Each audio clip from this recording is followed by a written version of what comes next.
Assalamualaikum warahmatullahi wabarakatuh. Perkenalkan, nama saya Salsabila Damayanti dengan NIM 12070501114. Di sini saya akan sedikit menjelaskan mengenai HTML. Jadi yang pertama kita ke pengertian dulu ya. Apa sih HTML itu? HTML adalah singkatan dari Hypertext Markup Language, yaitu bahasa markup standar untuk membuat dan menyusun halaman dan aplikasi web. HTML ini bukanlah bahasa pemrograman dan tidak memiliki kemampuan untuk membuat fungsionalitas yang dinamis. Dengan HTML ini, kita dapat mengelola dan memformat dokumen secara statis. Contohnya tuh seperti di Microsoft Word gitu. Lalu cara kerja. File HTML ini tuh biasanya diakhiri dengan ekstensi .html atau .htm, yang mana file ini tuh bisa dilihat menggunakan web browser seperti Google Chrome, Safari, Mozilla Firefox, dan lain-lain.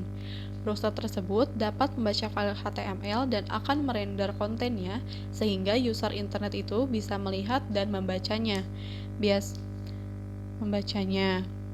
Berdasarkan cara kerja HTML itu, HTML bisa digunakan untuk membuat struktur konten pada website dan aplikasi web menggunakan coding sederhana. Namun HTML ini tuh merupakan level terbawah dari teknologi front end dan berfungsi untuk dasar styling saja. Untuk menambah stylingnya itu biasanya digunakan CSS, dan untuk fungsionalitasnya itu tuh biasanya dijalankan menggunakan bahasa JavaScript seperti itu. Lalu tag HTML. Nah, tag HTML itu memiliki dua tipe utama, yaitu block level dan inline tags.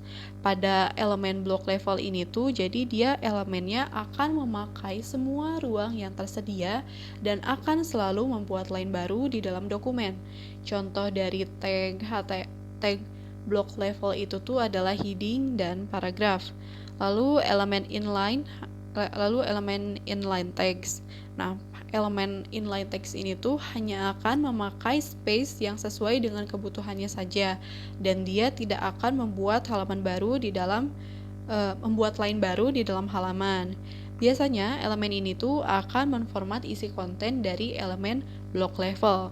Contoh dari tag inline itu tuh adalah tag link dan juga tag emphasize string. Seperti contohnya tuh untuk ngebold string, memiringkan tulisan string italic, atau menggarisbawahi string menggunakan underline seperti itu. Lalu kelebihan dan kekurangan. HTML itu sama seperti hal teknis lainnya di dunia web, HTML ini juga mempunyai kelebihan dan kekurangannya ya. Yang pertama-tama kita bahas kelebihan HTML terlebih dahulu. Yang pertama itu adalah digunakan secara luas. Ya, jadi HTML ini tuh memang digunakan secara luas dan dia tuh komunitasnya sangatlah besar. Maka kita beralih ke kelebihan yang kedua, itu dia dijalankan secara alami di setiap web browser. Lalu yang ketiga, mudah dipelajari karena tadi kan dia digunakan secara luas ya.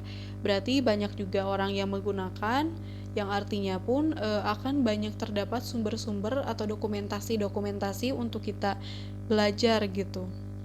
Lalu yang keempat, open source dan sepenuhnya gratis. Yang kelima, rapih dan konsisten. Yang keenam, menjadi standar resmi web yang dikelola oleh W3C. Yang terakhir, integrasinya mudah dengan bahasa backend seperti PHP atau Node.js. Lalu kita bahas kekurangan dari HTML. Yang pertama tuh umumnya digunakan untuk halaman web statis. Untuk fitur-fitur dinamis biasanya digunakan bahasa JavaScript atau PHP. Lalu yang kedua, dia tuh tidak bisa menjalankan logic. Alhasil misalnya di website kita tuh di setiap halaman websitenya tuh kan bisa terdapat header dan footer. Nah, karena HTML ini tuh tidak bisa menjalankan logic, maka alhasil kita tuh harus menerapkan header dan footer di setiap laman web yang kita buat seperti itu. Lalu yang ketiga, fitur barunya tidak bisa digunakan dengan cepat di sebagian browser. Yang keempat, perilaku browser terkadang sulit diprediksi.